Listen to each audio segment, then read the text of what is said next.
Hey everyone, welcome to the second episode of Seat Time. I'm Jason Schmidt. And I'm Brian Pierce. What's going on, everybody? I don't know about y'all, but we had pretty interesting weekends. Like I said, we had the Arctic blast last week in Texas, and it kind of took out quite a few people. And unfortunately, our bloody buddy over here was one of them.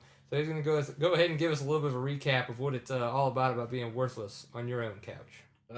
Well, the Arctic blast whipped my ass pretty much. Combining cold weather with thinking beer as a food group and going out every night for a week and a half straight, I was praying for death most of the weekend. Got out of work around 1:30 on Friday, went home, didn't leave the house until about noon on Monday. I was worthless. It sucked syphilitic whale balls. I really don't recommend fevers, coughing, chills, all that fun stuff. It sounds like a good time, but strangely enough, it wasn't. It's something you wouldn't recommend to friends. No. Yeah, friends. you maybe accomplices. You go to take in Six Flags Hurricane Harbor. None of the rides are named fever, chills, and praying for or death. syphilitic whale balls. Yeah, no, yeah. Well, maybe it's SeaWorld or something. Oh, is it? That's one of the back. That's one of the back tours. You gotta know somebody. Like the backdoor tour. Yeah, well, that too. Yeah. That's across the street. Okay, so you were completely worthless this weekend. Yeah, my weekend sucked. I'm glad that we lived up to the same standards because myself, I poached like a sibling party on Friday night, and they weren't even my siblings, but apparently it was okay. Shit went down. It was awesome. Saturday night, dinner at the Meddlesome Moth in Saturday night was dinner at the Meddlesome Moth in the Design District in Dallas. That place is pretty freaking cool. It's owned by, what Bloody has told me, it's owned by the same people that own the Flying Saucer chain. And as most people would go, like myself, to Flying Saucer to have an array of, higher end beer, this place takes that to a whole nother level. They have a ton of one-off recipes that are just really sick and really good. The food out there is amazing. I know you said you've been a couple times and really enjoyed it, so it was really, really cool. No, a lot of the beer they bring to the table, it's stuff that you're not going to find anyplace else. Definitely bring your wallet with you. I prefer to just cash your paycheck, get a reservation, and go to the Meddlesome Moth because not cheap. Yeah, not cheap. Just sign it over. I mean, it's one of those things. Every once in a while, you do have to make a mortgage payment style evening on a bar tab just to do it. It's a life experience. That's what credit cards are for, right? Yeah, exactly. Why not? But it's one of those things. Some of the beers that they bring to the table, they're, like I was saying, little one-offs, just specialty purchases they bring in. I know for New Year's Eve they were rolling out something 9,000-year-old recipe. You'd think it'd be like motor oil, but it was a light ale. Good stuff. I know that I'm usually more comfortable in your rat hole biker bar type of place, but I've actually had a good time there, so recommend it. Yeah, if you're in Dallas, man, go check it out. The Meddlesome Moth was really cool. It was definitely worth it. They didn't pay us shit. We just really liked the beer. Yeah, just dug it. Yeah, it was a pretty good place, man. Couple other things that happened this weekend that were pretty cool. The Bonita 100. We had talked about it last week in our episode. Luckily enough, man, everybody had a great time. The weather turned out really, really well. Yeah, it was really nice. Kevin Ruckdeshell from Toro wrote us a really nice race report, which we'll have up on the site. But they raised just over $3,500 for the Rider Down Foundation, which is awesome. Great amount of money. It's going to go to a really good cause. They had 75 teams, and of those 75, 26 were actually the Ironmanners. So go them, because that's awesome. 100 miles on your own, that's a hell of a day. That's a hell of a day. Yeah. And Jake Johnson was actually the Ironman guy who won. Jake Johnson was the one who won the Ironman class, and then Johnson County Kawasaki was the winning team in the team class. So way to go, guys, man. That was awesome. Keep going out, Toro. You guys keep putting on really good races. Also, to Russell Bobbitt, man, you did a really good job at the OMA Winter National this weekend. I was out in Coal Creek, Tennessee. Not only did he win the race, but he also got the Fast Lap Award and got the Hole Shot Award. Yeah, so the three-peat there, or I guess the Tri Doerer. Yeah. The Tri Doerer, Russell Bobbitt, man. It was a great weekend for you. And KTM even swept the podium. So those orange bikes, there must be something special in the bike. I don't know. I mean, I rode one. I like it. What do you know? He had one. He didn't like it. This guy swaps bikes quicker than he swaps underwear. But yeah, you don't wear underwear, do you? But this weekend was a lot of fun. Everybody kind of did their stuff. But while we were being worthless, luckily enough, there were some pros making some money out in Phoenix. So that was a really good time. You wanna give us a spill? What do you think? Yeah. First off on the Supercross, first things first, the track was awesome. What do you think about that hip jump? Oh, I had to ask. I know. yeah. Well, it's one of those things. One of my weak points, whether it's BMX, mountain bikes, motorcycles, riding mowers, catapults, it doesn't matter. If there's a hip jump, yeah. If there's a hip jump, I have an erection. What about the hip jump? The hip jump is also. He's probably a pretty good guy too. He's a swinging guy. Yeah, he's on top of things, isn't he? Yeah, he's a hip dude. Big black glasses. That's awesome. No, the hip jump was one of my favorite players in that whole scene because watching folks hit it, I mean, I love hip jumps. I'm not going to proclaim myself as being awesome at it. Absolutely not. No, I usually overshoot them and land like a human fucking lawn dart, but it's still one of those things that I dig them.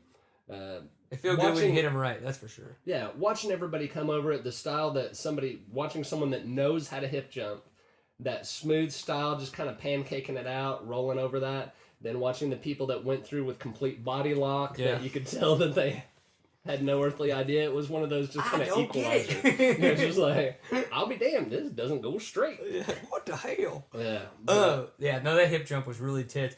One thing that I want to bring up really quick, and I've actually asked a couple people on Twitter and a couple different places about this, but no one's hit me back about it, is when I see pictures of Trey Kennard's bike right now, it looks like he has a hydraulic clutch. And I don't know if it's a hydraulic activated clutch or if it's a full-on factory hydraulic clutch. I just want to know what it is. So seriously, if anybody out there knows anything about it, let me know. Hit us up. Yeah, no one's hit me up about it, so I'm really interested in it. Guess the place to start with the actual racing would be like, the heats, going man. through the heats. There it is. Starting out with the lights, the heats there were, I mean, they ran pretty close to Hoyle. Roxon. Oh, when he cased the shit out of that triple. Oh my gosh. Yeah, it was brutal. One of those things, a best case scenario. Pencerson. Yeah, I'm sure that he, being the one that actually had to absorb that hit, put was up with probably it. like, best case scenario, my ass. Yeah, but it's one of those things that, he penciled out. He hit that jump very Vegas style. Yeah, definitely Vegas penciled it for sure. But it's one of those things that the fact that he whiskey throttled across the track, I think, saved him from getting hurt even worse by either being monster trucked by the people behind him. Yeah. It just kind of got him out of harm's way quicker, even though it trajectoried him to the fucking floor. But yeah, it gets better than getting taken out by a fucking other bike, I would imagine. Yeah, so. Yeah, I could imagine so. I don't know. Aaron Bates is still hot though. Yes, Aaron Bates is still very hot, and yeah, there it is. Her sweater meat brings a lot to the table. I agree. I agree. The Heat 2 though, go Hansen. Guy's gone, man. Guy's riding really good. He got the second one, man. That's for sure. He's fucking riding great. The other thing about Heat 2 is it was nice to see Davalos be able to consistency. Yeah. And not have to, I have to go not have to run to the LCQ and everything. Him just being able to ride a nice, smooth, fast race and not bust his balls at the last second. Martin Davalos. See. Got it going on. Yep. With the Heat 1, one of the things that got me was I was really happy to, for the Supercross class, sorry. One of the things that got me was I was really happy to see Andrew Short stuff Tedesco. Mm-hmm. With him being on the 350 and the smaller bike CCs, blah, blah, blah, that whole chatter that everybody's going on about. It was just really nice to see him. He wasn't all bike, it was aggression, it was a rider, it was really good to see. I don't know, he just stuffed the shit out of Tedesco. It was a really good move. So. Yeah, the other thing is that Villapoto, one of those, he's a whole shot machine. He left the line like a rape tape. He was gone. And it was it's so good to see him healthy and riding strong this year. The Ginger Ninja's got it going on. Ginger Ninja. What was it, our little red stars that we got? What was it, Jordan, you want to see? It was the marketing campaign of red throwing stars. Red throwing stars for the Ginger Ninja. Kawasaki, if you're listening, or if you know anybody that would pay for them to listen to us. Yeah. Talk to him about it. It'd be awesome. Brother up. Yeah, and then Heat 2. Kind of sucks. Reed rode really good, but unfortunately it sucked for Jeff Alessi and especially Josh Grant with them getting together. It didn't really do much to Alessi, but it unfortunately took Grant out. I know he went and got an MRI today, and so we'll see how that comes out. We'll post updates as we hear about it, but that really sucked because if he stayed healthy, I really think he could have been somewhat contender. He could have been a player in it. Yeah, could have been a player for sure. No, it was nice to see Reed win. Yeah. All right, sorry. He wanted and he won it. For those playing at home, this is take 3, and we all know that we average a few beers per take, 2 to 3. Anyway, it was nice to see Reed win the heat. One of those things, kind of seeing him settling into the team ownership, that whole responsibility side of things, it's bringing a lot more for him to deal with on a week-to-week basis. And Absolutely. It was a strong showing for him all weekend long. Yeah. The other thing with that heat was that Stewart going down in that, he was riding so fast and so well all weekend that even when he hit the deck, there was no doubt in my mind, number one, that he was going to make the main, number two, that he was going to make the podium, because he was just riding amazing. No, you're absolutely right. I mean, he was riding great. He went down. He was up within 8 to 10 seconds. I mean, didn't even stall the bike. Just just quick front tire washout, and he was back on it, man. He was looking for that heat race win for sure, and luckily he got it in the main. Mm-hmm. So in the lights LCQ though, nothing really crazy went on. Roxon got through, and just kind of there it went. So unfortunately, Ty Simmons from that JDR team, and that guy's got to get in there. Yeah. But nothing yet. And then with the heavy guys, with the 450s, it was Blos and Regal, right? Yeah. Blos and Regal. Regal Blos rode awesome to get that position. Yeah. He fought for that came transfer up, shot for sure. He earned every ounce of that gate start. spot. Yeah. It was one of those things. And Alessi didn't make it to the main. Yeah. Period. Yeah. Blos had his big boy britches on. Yeah. I'm appreciative of that. Yeah. No, when it came to the lights main, everything worked out pretty well there again for the Pro Circuit Kawasaki team. guys. Oh yeah. Hansen was running hard as hell. Yeah. Tickle had a great showing. Yeah, Tickle had a great showing, and their back and forth was awesome. I mean, and there wasn't really a back and forth, but their riding to against each other was great. It's a shame that Tickle went down opposed to them actually have to rub it out in a sense, to fight it out. Yeah, it happened to race it out, if you will. So sorry, he said rub it out. Yeah, I did. But Hansen, man, the guy, his programs come together. The guy's riding great, dude. It's fast and strong. awesome. If he keeps coming like this, it's going to be a runaway. It really. But, I mean, we're 2 races in, so I mean that's early. That's a bold prediction, but it's one of those things where if he keeps this consistency, this confidence, this speed, then there's going to be. It's going to be hard to beat him. I mean, it's going to be hard to beat him for sure. Absolutely. That brings us to the big boys. Well, actually, I wanted to mention Roxon fucking hitting the deck in the sand. Again. That guy, I love Roxon. I mean, it's just, I don't know, maybe I ride KTMs. I like it. I like the brand, and I want to see them do really well. It sucks that Marvin Muskin got hurt, but he seems like a great replacement. Watching all the videos, talking to him, hearing him, chat with everybody's been awesome. I just want some consistency out of the guy. He just, and I don't know when it's going to come. I don't know where it's going to come from. I know he's still learning. He's 16 years old. But I mean, he's still learning, and it's one of the other things that since this is just kind of, I mean, big picture, this is the side gig. Yeah, for him. The GPs is his. The GPs are his real deal. So I get somewhat concerned about when the team manager is going to pull the plug on him. Like the Coster? Yeah. That guy? Just, yeah. Awesome? Yeah. Sorry. I was distracted. No, it's okay. Mr. Awesome's good. No, but worried about them pulling the plug on him just because since with that being his bread and butter overseas, when are they going to worry about him becoming a little bit too banged up to go back and be healthy for the GP series? Yeah, exactly. But that was unfortunate, but it's kind of how onward and upward. Yeah, I know. So for the big boys. Both Fitties, it was one of those things. Start Stewart, end Stewart? Yeah, start Stewart, end Stewart. He left the line like a cannon. It was one of those things that, even though he was out and ahead the entire time, it was Villapoto dicing with him and Villapoto pushing him for the most part. Yep. That was so nice to see. It was kind of a bummer when Villapoto washed at that same spot that Stewart had dumped it in that in that heat race.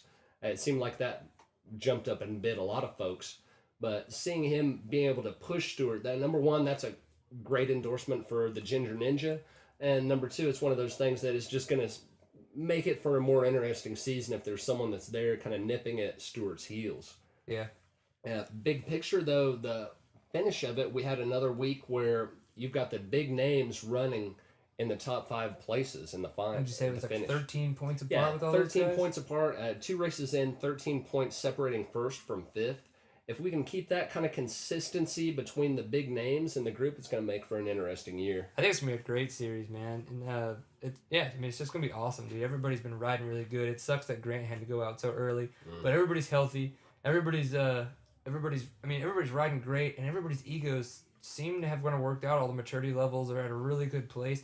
I like watching all the interviews now. Like, I don't fast forward through them. It's pretty awesome. And speaking of interviews and racing, that's where we're going now. Is this weekend we've got we're heading to Los Angeles for the new venue, Dodger Stadium. And looking at all the pictures that they've been building that, I mean, it's gonna be really cool, and I'm really looking forward to it because that track looks a lot different than what we've seen in the past 2 races. Yeah, definitely. If you've been watching our site, we've got a lot of information on the track build-up, things like that, and it'll be a good source for you to see what's coming up for the weekend. Yeah, no, it's awesome. I mean, what they're doing is they've got the little animated track map with the cool little arrow that bounces around. You guys are doing a great job with that. Whoever you are, I think you're awesome. If you want to have a drink sometime, just let me know.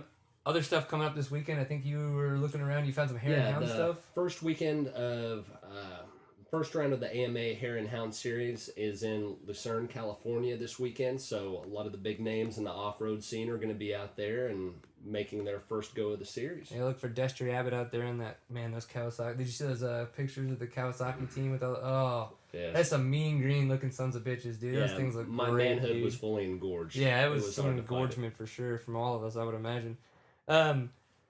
And then this weekend for us locally is another Toro race. We're actually going to be back out at Bonita doing the same 13-mile course, same big jumps. Hopefully the weather holds off and we actually get some moist sand again, if you will.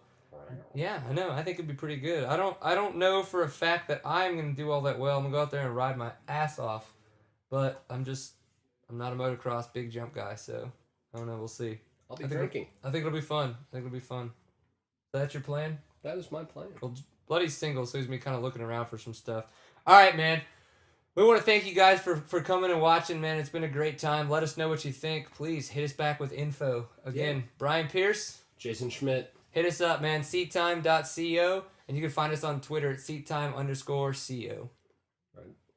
And don't forget, always bring it in with a pint full of awesome, bitches. Good night. Peace.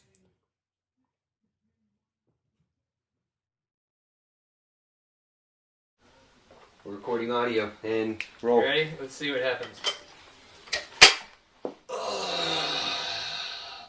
Seat time, motherfucker! Oh. Who knows that went straight to my fucking ankle? Ow!